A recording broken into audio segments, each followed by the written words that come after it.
Hello friends, welcome to your own channel daily stock. तो इस video में मैं आपको एनएमडीसी का फरवरी महीने का प्रोडक्शन डेटा और सेल्स डेटा दोनों बताने वाला हूं और ये भी बताऊंगा कि अब आपको एनएमडीसी के अंदर इन्वेस्टमेंट करना चाहिए या नहीं। तो ये पूरी जानकारी आपको इस वीडियो में मिलने वाली है, तो आप इस वीडियो को एंड तक जरूर देखिएगा। और दोस्तों, अगर आपको रोज इसी तरीके की अपडेट चाहिए तो आप प्लीज़ हमारे चैनल को जरूर सब्सक्राइब कर दीजिएगा, क्योंकि आपको रोज ये सारी अपडेट्स हमारे चैनल के ऊपर मिलने वाली है। तो चलिए शुरू करते हैं। तो ये देखिए, यहाँ पर जो एनएमडीसी का टोटल प्रोडक्शन है वो 19.1%, मतलब जो पिछले साल का फरवरी है उससे 19.1% बढ़कर हो गया है 3.86 MT। अब देखिए, MT मतलब क्या होता है? Million ton. मिलियन टन जो ये प्रोडक्शन होता है वो टन्स में होता है, तो मिलियन टन। अब 1 मिलियन होता है 10 लाख, तो आप उसके हिसाब से अंदाजा लगा सकते हैं। मतलब 1 मिलियन 10 लाख हुआ तो ये हो गया 30, मतलब ये लगभग 30 लाख के लगभग हो गया। तो ये देखिए, तो ये 3.86 मिलियन टन का इसका प्रोडक्शन हो गया। 19.1% का इसके प्रोडक्शन में राइज देखने को मिला है। और यहाँ पर अगर आप इसकी सेल्स की बात करेंगे तो ये देखिए 11% की इसकी सेल्स में भी ग्रोथ देखने को मिली है। और जो टोटल सेल्स है वो है 3.25 मिलियन टन। अब ये कितना हो गया? ये भी 30 लैक्स हो गया। 30 लाख के अराउंड यहाँ पे इसका सेल्स भी हुआ है और टोटल प्रोडक्शन भी लगभग 30 लाख का यहाँ पर हुआ है। तो देखा जाए तो ओवरऑल फरवरी मंथ यहाँ पर एनएमडीसी के लिए एकदम बढ़िया रहा है और इसमें कोई भी नेगेटिविटी वाली बात नजर नहीं आ रही है।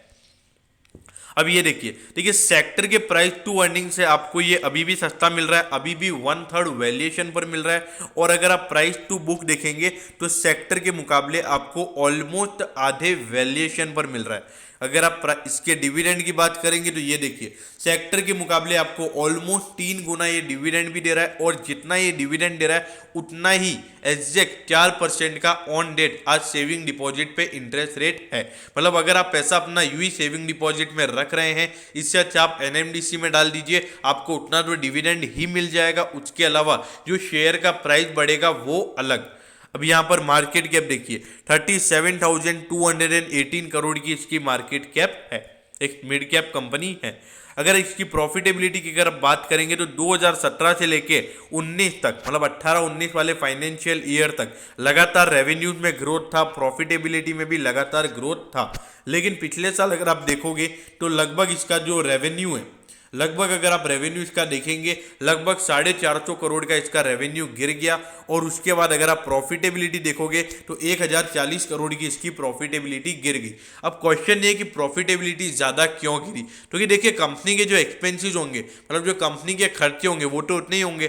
कि अगर आप देखो, अगर आपकी सैलरी हर दोनों महीने की 30,000 रुपये, ठीक है, तो आपके जो नॉर्मल 20,000 का आपका एक्सपेंस है वो तो आपको रहेगा ही रहेगा ना। और बाई चांस आपकी अगले महीने सैलरी कम हो गई तो आप कम पैसा बचा पाओगे ना, अपना नॉर्मल खर्चा तो आप करोगे ही ना।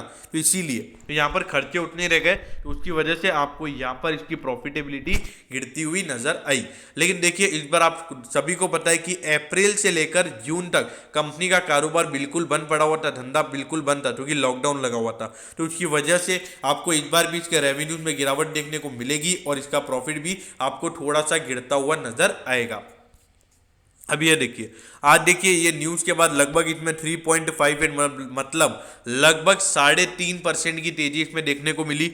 और अगर आप इसके हाई से भी इसको देखोगे तो लगभग आपको 20% डिस्काउंट पे मिल रहा है। मतलब जितना इसमें प्रॉफिटेबिलिटी की वजह से इसमें जितनी गिरावट होनी चाहिए, मतलब एस्टिमेशन इतना ही है कि लगभग इसका 10-15% इसका प्रॉफिट ईयरली बेसिस पर गिरेगा। तो इसका शेयर का प्राइस वैसे ही आपको उतना सस्ते पे मिल रहा है।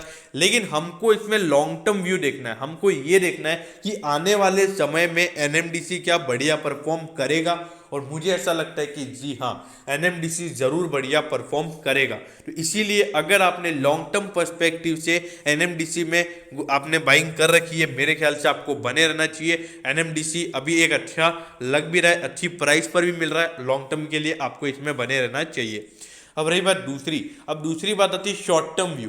देखिए, शॉर्ट टर्म व्यू मेरे ख्याल से कम यहाँ पर मैं 135 के प्राइस के लिए वेट करूंगा और 135 के प्राइस पे मेरा फर्स्ट बाय होगा और उस पर मैं टारगेट प्राइस रखूंगा लगभग 145 से 150 का। अब तीसरी बात आती है कि अब इसमें लॉन्ग टर्म इन्वेस्टमेंट किया जा सकता है। मेरे ख्याल से अभी भी इसमें लॉन्ग टर्म इन्वेस्टमेंट किया जा सकता है, अभी भी अपने ओवर वैल्यूएशन पर नहीं है, एक फेयरली वैल्यूएशन है। जिस प्राइस पे एक लॉन्ग टर्म इन्वेस्टर को शेयर चाहिए होता है उसी प्राइस पर ये अभी ट्रेड हो रहा है, तो अभी भी आप इसमें बाइंग कर सकते हैं।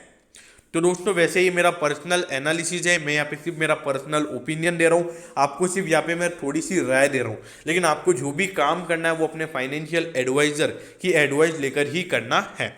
तो दोस्तों मैं होप करता हूँ कि एनएमडीसी के जो मैंने फरवरी मंथ के जो आपको सेल और प्रोडक्शन का डेटा बताया वो आपको अच्छे से समझ में आ गया होगा। अगर आपकी कोई भी क्वेरीज हैं तो आप कमेंट सेक्शन में कमेंट कर सकते हैं, मैं ज़रूर आपके कमेंट पर रिप्लाई करूँगा। तो दोस्तों अगर आपको वीडियो अच्छी लगी हो तो प्लीज़ वीडियो को लाइक कर दीजिएगा और रोज़ इसी तरीके की अपडेट्स पाने के लिए चैनल को सब्सक्राइब करना ना भूलें। Okay, thank you, have a nice day.